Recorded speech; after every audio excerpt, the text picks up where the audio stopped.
The time is just Right. gone 8:33 a.m. as we continue with news and views this morning. Now, this is quite an interesting interview, and you can view this interview live on Salam Media's Facebook page and also on the YouTube channel. We're talking about the unfinished war of Zakaria Zubeidi. And many of us will recall Zakaria Zubeidi, one of six Palestinian prisoners who escaped from the notorious high security Israel prison. He was recaptured a few days later. But this is a story not only about Zakaria Zubeidi, but we're talking about a family. And in the brief and the article that I have been reading, it says his story neither begins nor ends here. And joining us this morning is Middle East correspondent freelancing for At the World, Ariel Ozerin. Ariel, good morning to you, and thank you. Welcome to the show. Good morning. Salam alaikum inayat. Walaikum salam. Wonderful having you with us. Now, Ariel, let's talk about Zakaria Zubeidi. We know he was one of the prisoners that had escaped. But as this article speaks about, his story neither begins nor ends here, because it is not only about Zakaria Zubeidi, it is about a family that has had to face extreme and massive challenges over a long period of time. Right. So, Zakaria Zubeidi, he's also in Palestinian ethos, but also in Israel, where I live. I'm in Tel Aviv. He's he's as close as a household name as you can get for a security prisoner, as far as Israel is concerned. Um, he the reason I think it was written that his story is not over yet is because this latest incident of the escape from the prison has really helped bolster his position as a national hero among Palestinians. And as he was in prison, he was awaiting trial for a number of security offenses that Israel has charged him with, and he still hasn't made it to trial on those charges. And so I think also his legal story is still to be written, as well as his I guess his national status among Palestinians that is still being written as we speak. Yes. Now, I think also what is interesting is, talking about him being a hero and his story that still needs to be written. But there is quite a story as far as his family is concerned and what has happened to his family over the years. So that, when we try and understand who Zakaria Zubeidi is, we need to understand the family background and some of the challenges that the family has had to face over a period of time.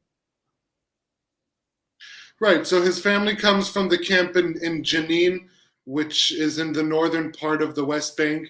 Now, this is an area that has been for decades a flashpoint between Israel and Palestinian militant groups. The Jenin camp is a hotbed for militant groups. And what's interesting about Zakaria Zubeidi is that his escape, he belongs to the Al Aqsa Brigades, which is the armed faction of the Fatah party, but he escaped with five other members of the Islamic Jihad movement, which is Iranian backed and ideologically are very different. And so it's not common that not only do you have a member of different factions in the cell together, but the fact that he was brought on to kind of lead this operation because of his positioning in Jenin, because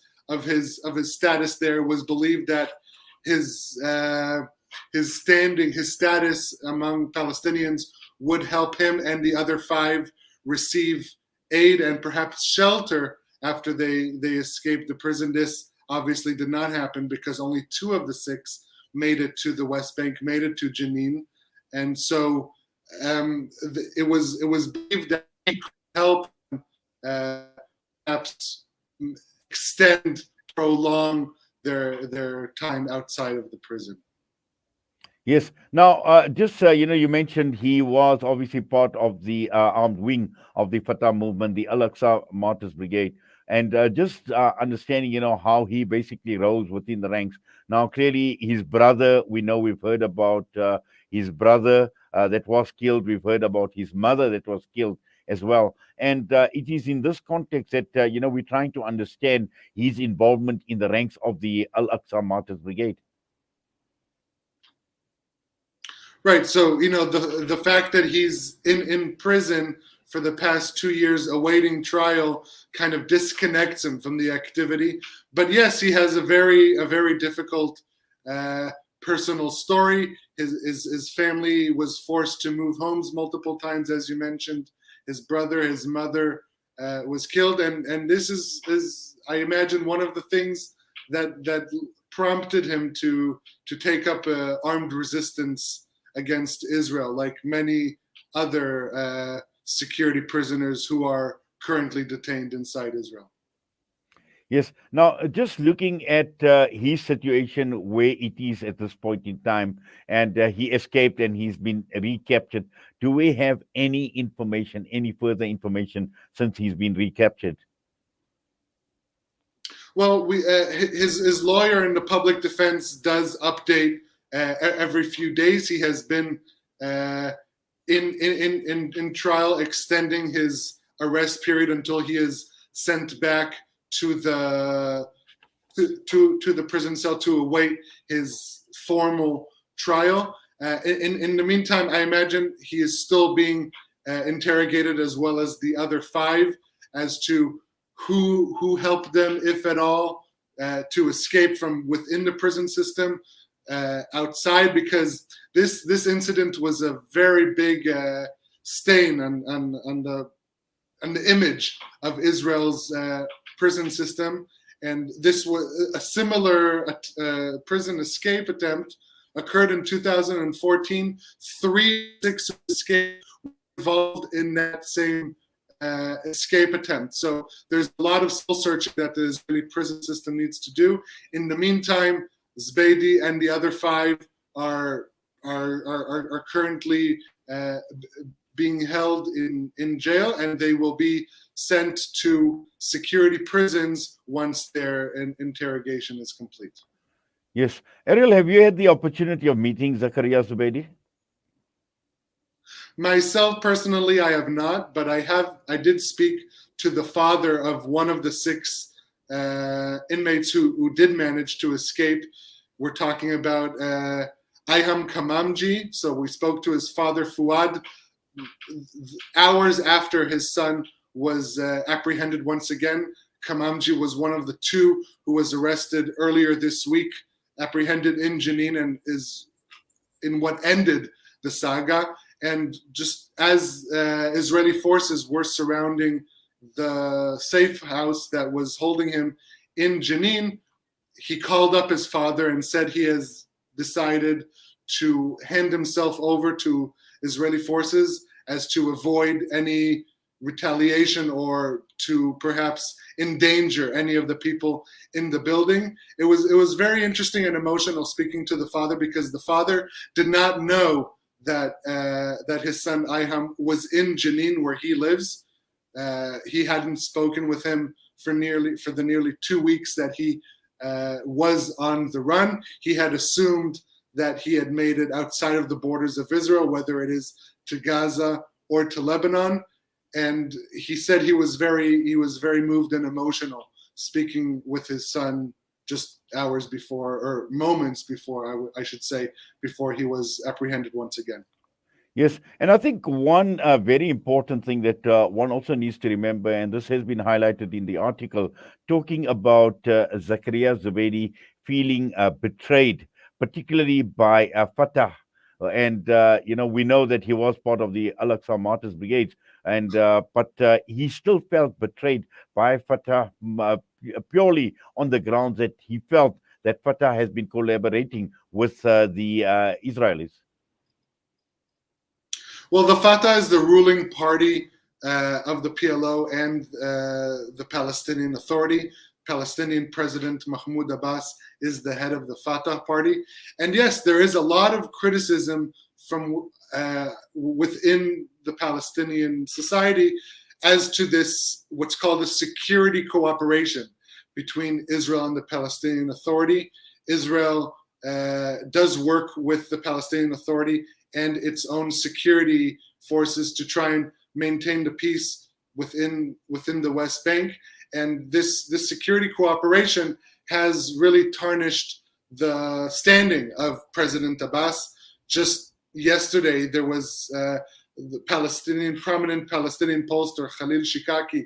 He published a poll showing that nearly 80% of Palestinians want to see President Abbas removed from power, and a similar amount, over 80% of Palestinians are supporting the 6 escapees and are saying that others should follow suit. So we're definitely seeing the average Palestinian move away from support of the official leadership in the Palestinian Authority, in the Fatah, the PLO.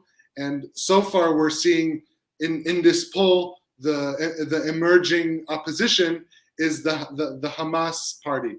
And there, since the latest operation in Gaza in May, they have definitely emerged as at least as far as the Palestinian public is concerned, as the only ones who are really fighting to end the occupation, to fight against Israel, and the only legitimate resistance, which unfortunately a lot of this resistance is armed resistance aimed at innocent civilians. And so we can talk about the legitimacy of that, but as far as the average Palestinian is concerned, the Fatah leadership has definitely failed them, and it's the Hamas leadership that they see as the leadership that can fight for their rights and the proper resistance against Israel. Yes, and just finally, Ariel, we know that with the prisoners escaping, it has received international attention and international prominence, and highlighted quite a bit as far as Israel is concerned, and also the prison system that operates within Israel, and also huge question marks on the justice system. What are the expectations as far as the trial and bringing people like Zakaria Zubeidi and the others to court, so that this matter can be settled once and for all by the Israeli authorities? Well, there's 2 elements to your question. There's solving the trial of Zakaria Zubeidi once and for all. I don't like to use the term "time will tell," but this is definitely something that's in the works, and will, the due process will move on. But this is a much larger issue. Israel is currently holding over 4,600 security prisoners. These are people who have been accused, and many of whom have been convicted in orchestrating attacks against innocent civilians, as well as security forces, police, and military. As what will lead to this being finally solved? We need to solve the conflict that has been going on for over 100 years in this land. And so I don't think there's an easy solution for this. Definitely, I think the fact that there's a lot of distrust among both sides, and also the conflicting narratives, I think, make it very, very challenging. But for the Israeli security establishment, there needs to be a lot of soul searching as to how they enable this to happen and how they can prevent it in the future. And I think Israeli security officials are very pleased that this was managed, that this was completed, this incident, that all 6 were brought back fairly unharmed, in good condition, because even if one of them would have been severely injured or even lost his life, it would have had the potential of really erupting the entire region. This, the West Bank, East Jerusalem, these are powder kegs, and every little incident like this has the potential to really erupt it. We saw it in May surrounding during the month of Ramadan and surrounding the activity on the Al-Aqsa Mosque. I think the first step needs to be responsible steps taken from both sides to try and avoid any eruption of this tense situation that has been going on for decades. Well, Ariel, thank you very much for that and taking time out talking to us this morning here on Salam Media. We wish you all the best and please take care. That was Ariel Ozran joining us this morning. We're going to go for a break. We'll be back.